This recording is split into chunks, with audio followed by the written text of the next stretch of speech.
ಶ್ರೀ ಗಣೇಶ ಶಾರದಾ ಗುರುಭ್ಯೋ ನಮಃ. ರಾಮಾಯ ರಾಮಭದ್ರಾಯ ರಾಮಚಂದ್ರಾಯ ವೇಧಸೆ ರಘುನಾಥಾಯ ನಾಥಾಯ ಸೀತಾಯ ಪತಯೇ ನಮಃ. ಶ್ರೋತೃಗಳಿಗೆ ವಾಲ್ಮೀಕಿ ರಾಮಾಯಣ ಯುದ್ಧಕಾಂಡದ 86ನೆಯ ಸರ್ಗಕ್ಕೆ ಸ್ವಾಗತ.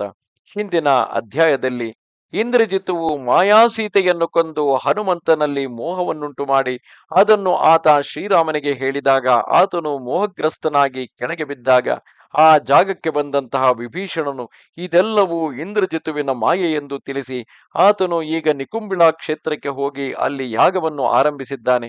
ಬ್ರಹ್ಮನು ಆತನಿಗೆ ಕೊಟ್ಟಿರುವ ವರದಂತೆ ನೀನು ನಿಕುಂಬಿಳಾ ಯಾಗವನ್ನು ಆರಂಭಿಸಿದಾಗ ಯಾರು ಬಂದು ಮಧ್ಯದಲ್ಲಿ ನಿನ್ನನ್ನು ತಡೆಯುವರೋ, ಆ ನಿಕುಂಬಿಳಾ ಯಾಗವು ಪೂರ್ಣಗೊಳ್ಳದಂತೆ ಯಾರು ತಡೆಯುವರೋ ಅವರೇ ಆ ವ್ಯಕ್ತಿಯಿಂದಲೇ ನಿನ್ನ ಮರಣವು ಉಂಟಾಗುತ್ತದೆಂದು ಬ್ರಹ್ಮದೇವನು ಆತನಿಗೆ ವರವನ್ನು ಕೊಟ್ಟಿರುವನು.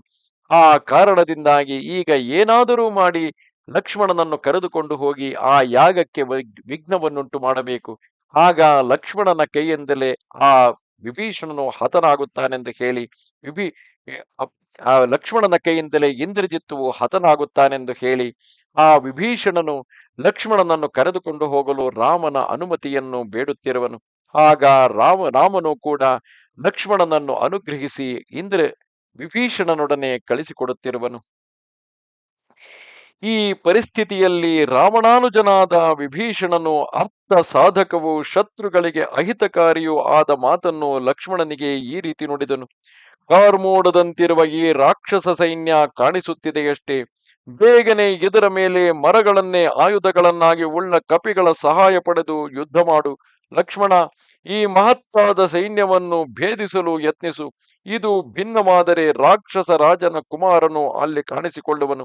ಇಂದ್ರನ ವಜ್ರಾಯುಧಕ್ಕೆ ಸಮವಾದ ಬಾಣಗಳನ್ನು ಶತ್ರುಗಳ ಮೇಲೆ ಸುರಿಸುತ್ತಾ ಈ ನಿಕುಂಬಿಲಾ ಕರ್ಮವು ಸಮಾಪ್ತಿ ಹೊಂದುವ ಮುನ್ನ ಬೇಗನೆ ಅಲ್ಲಿಗೆ ಅಟ್ಟಿ ಹೋಗು.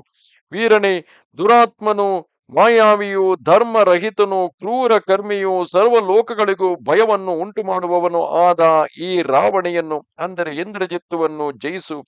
ವಿಭೀಷಣನ ಮಾತನ್ನು ಕೇಳಿ ಶುಭ ಲಕ್ಷಣಗಳಿಂದ ಯುತನಾದ ಲಕ್ಷ್ಮಣನು ರಾಕ್ಷಸೇಂದ್ರ ಕುಮಾರನಿದ್ದೆಡೆಗೆ ಬಾಣಗಳನ್ನು ಮಳೆಗರೆದನು.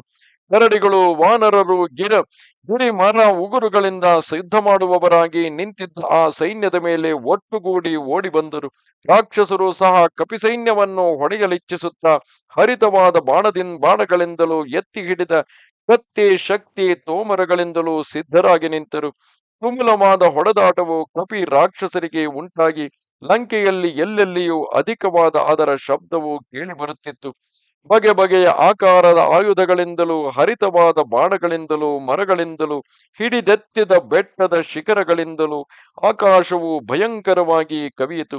ವಿಕಾರವಾದ ಮುಖಗಳು ತೋಳುಗಳು ಉಳ್ಳ ಆ ರಾಕ್ಷಸರು ಕಪಿಗಳಿಗೆ ಆಯುಧಗಳನ್ನು ತಿರಿಯುತ್ತಾ ಬಹಳ ಭಯವನ್ನು ಉಂಟು ಮಾಡಿದರು. ಹಾಗೆಯೇ ವಾನರರು ಸಹ ಎಲ್ಲ ತರಹದ ಮರಗಳಿಂದಲೂ ಗಿರಿ ಶಿಖರಗಳಿಂದಲೂ ಪ್ರಮುಖ ರಾಕ್ಷಸರನ್ನು ಹೊಡೆದರು. ಮತ್ತೆ ಮತ್ತೆ ಬಡಿದರು.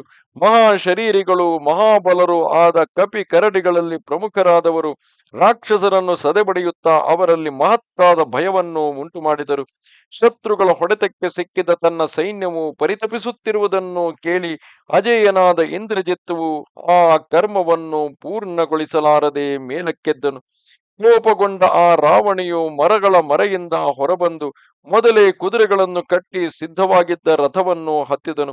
ಭಯಂಕರವಾದ ಧನುಸ್ಸನ್ನು ಧರಿಸಿ ಕಾರ್ಮೋಡದಂತೆ ಕಾಂತಿಯುಳ್ಳ ಆತನು ಕೋಪಗೊಂಡವನಾಗಿ ಕೆಂಪೇರಿದ ಮುಖದಿಂದಲೂ ಕಣ್ಣುಗಳಿಂದಲೂ ಪ್ರಳಯ ಕಾಲದ ಯಮನಂತೆ ಕಾಣುತ್ತಿದ್ದನು. ಅವನು ರಥದಲ್ಲಿ ಕುಳಿತುದನ್ನು ನೋಡಿದೊಡನೆಯೇ ಭಯಂಕರ ವೇಗಶಾಲಿಗಳಾದ ಆ ರಾಕ್ಷಸ ಸೈನ್ಯವು ಲಕ್ಷ್ಮಣನೊಡನೆ ಯುದ್ಧ ಮಾಡುವ ಅಭಿಪ್ರಾಯದಿಂದ ತಿರುಗಿ ನಿಂತಿತು. ಆ ಸಮಯದಲ್ಲಿ ಗಿರಿ ಸಮಾನನು ಶತ್ರು ಮರ್ದನನು ಆದ ಹನುಮಂತನು ತಡೆದುಕೊಳ್ಳಲಾರದಂತಹ ಮಹಾವೃಕ್ಷವನ್ನು ಹಿಡಿದೆತ್ತಿಕೊಂಡನು. ಕಾಲಾಗ್ನಿಯಂತೆ ಆ ರಾಕ್ಷಸ ಸೈನ್ಯವನ್ನು ಧ್ವಂಸ ಮಾಡುತ್ತಾ ಇನ್ನೂ ಅನೇಕ ವೃಕ್ಷಗಳಿಂದ ಎಲ್ಲರನ್ನೂ ಮೈ ಮರೆಯುವಂತೆ ಮಾಡಿದನು. ವಾಯುಪುತ್ರನು ವೇಗದಿಂದ ಧ್ವಂಸ ಮಾಡುತ್ತಿರುವುದನ್ನು ಕಂಡೊಡನೆಯೇ ಸಾವಿರ ಗಟ್ಟಲೆ ರಾಕ್ಷಸರು ಹರಿತವಾದ ಶೂಲಗಳನ್ನು ಧರಿಸಿದವರು, ಶೂಲಗಳಿಂದಲೂ ಕತ್ತಿಗಳನ್ನು ಹಿಡಿದವರು, ಕತ್ತಿಗಳಿಂದಲೂ ಶಕ್ತ್ಯಾಯುಧಗಳನ್ನು ಹಿಡಿದವರು, ಶಕ್ತಿಗಳಿಂದಲೂ ಪಟ್ಟಸಾಯುಧಗಳುಳ್ಳವರು ಪಟ್ಟಸಗಳಿಂದಲೂ ಹನುಮಂತನನ್ನು ಪ್ರಹರಿಸಿದರು. ಪರಿಘಗಳಿಂದಲೂ ಗದೆಗಳಿಂದಲೂ ಸುಲಕ್ಷಣಗಳಾದ ಚಕ್ರಗಳಿಂದಲೂ ನೂರಾರು ಶತಘ್ನಿಗಳಿಂದಲೂ ಕಬ್ಬಿಣದ ಮುದ್ಗರಗಳಿಂದಲೂ ಭಯಂಕರವಾದ ಕೊಡಲಿಗಳಿಂದಲೂ ಬೆಂಡಿವಾಲಗಳಿಂದಲೂ ವಜ್ರಾಯುಧಕ್ಕೆ ಸಮನಾದ ಮುಷ್ಟಿಗಳಿಂದಲೂ ಸಿಡಿಲಿಗೆ ಸಮವಾದ ಅಂಗೈಗಳಿಂದಲೂ ಪರ್ವತಾಕಾರನಾದ ಹನುಮಂತನನ್ನು ಎಲ್ಲ ಕಡೆಗಳಿಂದಲೂ ಬಂದು ಸೇರಿ ಹೊಡೆದರು. ಅಂತಹ ರಾಕ್ಷಸರೊಡನೆಯೂ ಹನುಮಂತನು ಬಹುಕೋಪದಿಂದ ಹಿರಿದಾದ ಕದನವನ್ನು ಗೈದನು. ಶತ್ರುಮರ್ದನನಾದ ಪರ್ವತಾಕಾರನಾದ ಕಪಿಶ್ರೇಷ್ಠನಾದ ವಾಯುಪುತ್ರನು ಶತ್ರುಗಳನ್ನು ನಾಶಗೊಳಿಸುತ್ತಿರುವುದನ್ನು ಇಂದ್ರಜಿತ್ತುವು ಕಂಡನು.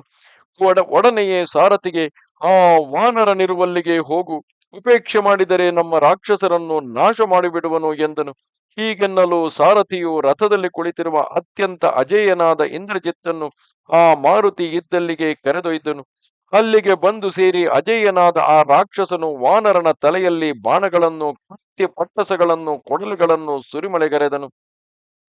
ಮಾರುತಿಯು ಭಯಂಕರವಾದ ಆ ಆಯುಧಗಳನ್ನು ತಡೆದುಕೊಂಡು ಅತ್ಯಂತ ಕೋಪಾವಿಷ್ಟನಾಗಿ, ಎಲಾ ರಾವಣ ಕುಮಾರ, ದುರ್ಬುದ್ಧಿಯವನೇ, ಶೂರನಾಗಿದ್ದರೆ ಬಾ, ಯುದ್ಧ ಮಾಡು. ವಾಯುಪುತ್ರನ ಬಳಿಗೆ ಸೇರಿ ಬದುಕಿ ಹಿಂತಿರುಗಲಾರೆ. ದ್ವಂದ್ವ ಯುದ್ಧ ಮಾಡುವವನಾದರೆ ಬಾಹುಗಳಿಂದ ಎದುರಿಸಿ ಯುದ್ಧ ಮಾಡು. ದುರ್ಬುದ್ಧಿಯವನೇ, ನನ್ನ ವೇಗವನ್ನು ಸಹಿಸಿಕೊ, ಆಗ ನೀನು ರಾಕ್ಷಸರಲ್ಲಿ ಉತ್ತಮನೆನಿಸಿಕೊಳ್ಳುವೆ ಎಂದು ನುಡಿದನು. ಹನುಮಂತನನ್ನು ಹೊಡೆಯಬೇಕೆಂದು ಎತ್ತಿ ಹಿಡಿದಿದ್ದ ಧನುಸ್ಸಿನಿಂದ ಕೂಡಿದ್ದ ರಾವಣಾತ್ಮಜನನ್ನು ವಿಭೀಷಣನು ಲಕ್ಷ್ಮಣನಿಗೆ ತೋರಿಸಿದನು. ಇಂದ್ರನನ್ನು ಜಯಿಸಿದ ರಾವಣ ಕುಮಾರನೇ ಇವನು. ಯುದ್ಧದ ರಥದಲ್ಲಿ ಕುಳಿತು ಹನುಮಂತನನ್ನು ಹೊಡೆಯುತ್ತಿರುವನು. ಲಕ್ಷ್ಮಣ, ಅಂತಹ ರಾವಣಿಯನ್ನು, ಶತ್ರುಗಳನ್ನು ಸೀಳಿ ಪ್ರಾಣ ತೆಗೆಯುವ ಅಸಮಾನವಾದ ಭಯಂಕರವಾದ ಬಾಣಗಳಿಂದ ಜಯಿಸು ಎಂದನು. ಶತ್ರುಗಳಲ್ಲಿ ಭಯವನ್ನು ಹುಟ್ಟಿಸತಕ್ಕ ವಿಭೀಷಣನು ಹೀಗೆನ್ನಲು, ಆಗ ಮಹಾತ್ಮನಾದ ಲಕ್ಷ್ಮಣನು ಬಹು ಬಲಶಾಲಿಯಾಗಿ ರಣದಲ್ಲಿ ನಿಂತು ಗರ್ಜಿಸುತ್ತಿದ್ದ ಆ ಪರ್ವತಾಕಾರನನ್ನು ನೋಡಿದನು. ಏಕೆಂದರೆ ಇಲ್ಲಿಯವರೆಗೂ ಬಹುಶಃ ರಾಮಲಕ್ಷ್ಮಣರಿಗೆ ಇಂದ್ರಜಿತ್ತುವು ಪ್ರತ್ಯಕ್ಷವಾಗಿ ಕಾಣಿಸಿಕೊಂಡಿದ್ದೇ ಇಲ್ಲ. ಅದೃಶ್ಯನಾಗಿದ್ದುಕೊಂಡೇ ಅವರೊಡನೆ ಯುದ್ಧವನ್ನು ಮಾಡುತ್ತಿದ್ದ. ಇದೇ ಮೊದಲ ಬಾರಿಗೆ ವಿಭೀಷಣನು ತೋರಿಸಿದಂತೆಯೇ ಲಕ್ಷ್ಮಣನು ಆ ಇಂದ್ರಜಿತ್ತನ್ನು ನೋಡುತ್ತಿರುವನು. ಇಲ್ಲಿಗೆ ವಾಲ್ಮೀಕಿ ರಾಮಾಯಣ ಯುದ್ಧಕಾಂಡದ 86ನೆಯ ಸರ್ಗವು ಸಮಾಪ್ತವಾದುದು. ನಮಸ್ತೆ ಶಾರದಾ ದೇವಿ ಕಾಶ್ಮೀರ ಪುರವಾಸಿನಿ, ತ್ವಾಮಹಂ ಪ್ರಾರ್ಥಯೇ ನಿತ್ಯಂ, ವಿದ್ಯಾದಾನಂಚ ದೇಹಿಮೆ. ನಮಸ್ಕಾರ.